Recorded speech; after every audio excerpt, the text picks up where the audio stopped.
오늘 우리에게 주시는 하나님의 말씀은 사도행전 15장 36절에서 41절까지 말씀입니다.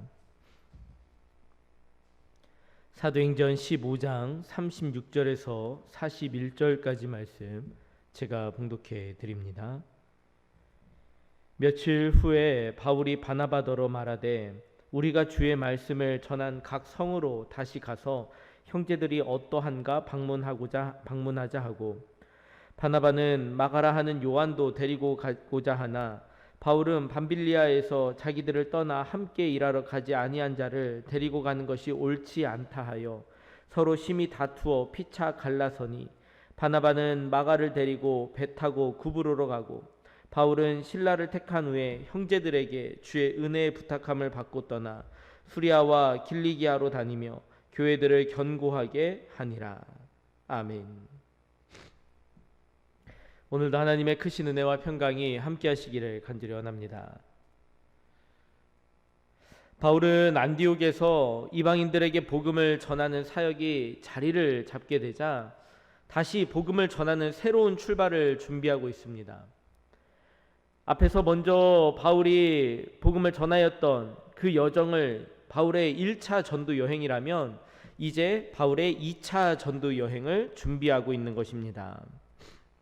사도행전 15장 36절 말씀입니다. 며칠 후에 바울이 바나바더로 말하되 우리가 주의 말씀을 전한 각 성으로 다시 가서 형제들이 어떠한가 방문하자 하고, 바울의 2차 전도 여행은 바울이 이런 여정을 생각을 했습니다. 1차 전도 여행 때 두루 다니면서 복음을 전했던 그 성으로 다시 한번 돌아가 보자라는 것입니다. 바나바와 바울의 사이는 각별합니다. 바울이 회심한 이후에 예루살렘에 돌아왔을 때 모두가 바울을 경계하였지만 바나바가 나서서 바울이 새롭게 되었다고, 바울을 복음을 전하는 그 열정이 있다라는 것을 증명하면서 소개해 주었습니다. 또한 바나바와 바울은 예루살렘에서 파송을 받아 여러 지역을 돌아다니며 함께 복음을 전하였고, 특히 안디옥에서는 그리스도인이라고 불리울 정도로 성도들을 잘 양육하는 데도 함께 했습니다. 이번 예루살렘 회의에서도 함께 참여하면서 바울과 바나바는 복음을 전하고 교회를 세우는 일에 최고의 파트너라는 것을 그들 스스로 더 잘 알고 있었습니다. 그렇기 때문에 바울은 바나바에게 우리가 앞서서 먼저 복음을 전하였던 그 지역을 다시 한번 돌아보자라고 그렇게 2차 전도 여행을 함께 하자고 제안하였습니다. 지극히 당연한 일이고 최고의 선택이라고 할 수 있습니다. 어쩌면 바울도 바나바와 함께 이 2차 전도 여행을 바나바와 함께 할 것을 생각하면서 더욱 설레고 기대가 가득했을지도 모릅니다. 바울의 제안에 바나바는 전적으로 찬성하였습니다. 그러나 전도 여행을 떠나기 전에 문제가 발생하였습니다.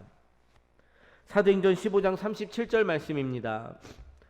바나바는 마가라 하는 요한도 데리고 가고자 하나.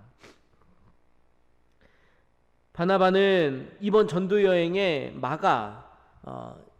마가라고 하는 이 요한, 제자들 중에 그 마가가 아니라 요한이라는 이름을 가진 또 다른 그 마가가 있습니다. 이 마가라 하는 요한을 데리고 함께 가자고 하였습니다. 바울과 바나바 사이에 분쟁이 발생한 것입니다. 바나바가 함께 하자고 추천한 이 마가가 도대체 누구이길래 바나바와 바울의 사이를 갈라지게 하였을까요? 사도행전 13장 13절 말씀입니다. 바울과 및 동행하는 사람들이 바보에서 배 타고 밤빌리아에 있는 버가에 이르니 요한은 그들에게서 떠나 예루살렘으로 돌아가고. 여기에 마가라 하는 요한이 등장을 하는데, 마가라 하는 이 요한은 1차 전도 여행 중에 밤빌리아 버가에서 그냥 예루살렘으로 돌아가 버렸습니다. 바나바는 그런 마가에게 다시 한번 기회를 주자고 주장하였습니다. 그러나 바울은 마가를 받아들일 수가 없었습니다. 위험과 예측할 수 없는 일들이 도처에 깔려있는 이 위험한 여정에 1차 전도 여행에서 보여준 마가의 모습은 정말 무책임하고 통제불능으로 여겨졌기 때문입니다. 사도행전 15장 38절에서 39절 말씀입니다. 그러므로 형제들아, 너희가 알 것은 이 사람을 힘입어 죄 사함을 너희에게 전하는 이것이며, 또 모세 율법으로 너희가 의롭다 하심을 얻지 못하던 모든 일에도 이 사람을 힘입어 믿는 자마다 의롭다 하심을 얻는 이것이라. 결국 바울과 바나바는 심히 다투게 되었고, 그리고 결국 갈라져서 각자의 길을 가게 되었습니다. 바나바는 마가라 하는 요한을 데리고 배를 타고 구브로로 가고, 바울은 실라와 함께 길을 떠났습니다. 아무리 생각해도 바울과 바나바가 단지 이러한 문제 때문에 갈라질 만한 그런 연약한 사이는 아니었습니다. 그들이 함께한 시간, 그들이 서로를 믿고 있는 시간, 그리고 복음을 전하는 여정에서 함께 감당했던 일들을 생각해 본다면 단지 이러한 문제로 갈라설 수는 없었습니다. 사실 이러한 일이 있기 이전에 이미 바울과 바나바의 관계는 예전 같지 않게 된 일이 하나 있었습니다. 갈라디아서 2장에는 바울과 바나바 사이에 그 감정의 균열이 생겨난 사건 하나가 기록되어져 있습니다. 갈라디아서 2장 12절에서 13절 말씀입니다.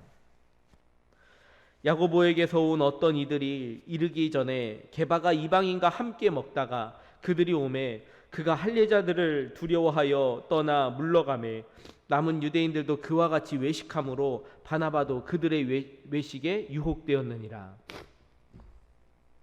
베드로가 안디옥에 와서 이방인 성도들과 함께 밥을 먹고 있는데 갑자기 야고보가 보낸 유대인 그리스도인들이 방문을 하게 됩니다. 그들은 이방인과는 함께 식사하지 않는다는 그런 전통에 충실한 사람들이었기 때문에 베드로는 그만 그 자리를 피해버리고 맙니다. 사실 이 일은 이방인 형제들에게는 충격적이고 모욕적인 일이었습니다. 이에 대해 바울은 격분하며 그리고 공개적으로 베드로를 위선자라고 책망하기도 하였습니다. 그런데 바로 이때 바나바도 유대인들과 그 베드로와 함께 이방인들을 피하는 모습을 보여주었습니다. 이런저런 일들이 쌓이다 보면 관계에 문제가 생길 수 있습니다. 분명 바울과 바나바의 관계는 끈끈했지만 함께하는 시간이 길어질수록 실망하고 안타까운 모습도 보여줄 수밖에 없었습니다. 사실 바울의 중심에서는 바로 이방인들에게 복음을 전하는 일을 정말로 기쁨으로 여기고 당연한 것으로 여겼지만 바나바가 보여준 이방인을 대하는 이러한 태도의 모습에 어쩌면은 바나바와의 그 마음이 예전 같지 않게 되었을 수도 있다는 말입니다. 바울은 새로운 동역자와 함께 새로운 출발을 하게 되었습니다. 바울의 새로운 동역자는 바로 실라입니다. 바울의 계획은 1차 전도여행 때 방문했던 지역들을 다시 돌아보는 것이었습니다. 이미 바울이 전한 복음으로 제자들이 세워진, 교회가 세워진 곳을 다니는 동안 실라의 역할은 무엇이었을까요? 사도 바울의 2차 전도여행의 계획은 단순히 이전에 세웠던 교회들을 방문하는 것, 그거 하나만이 목적이었습니다.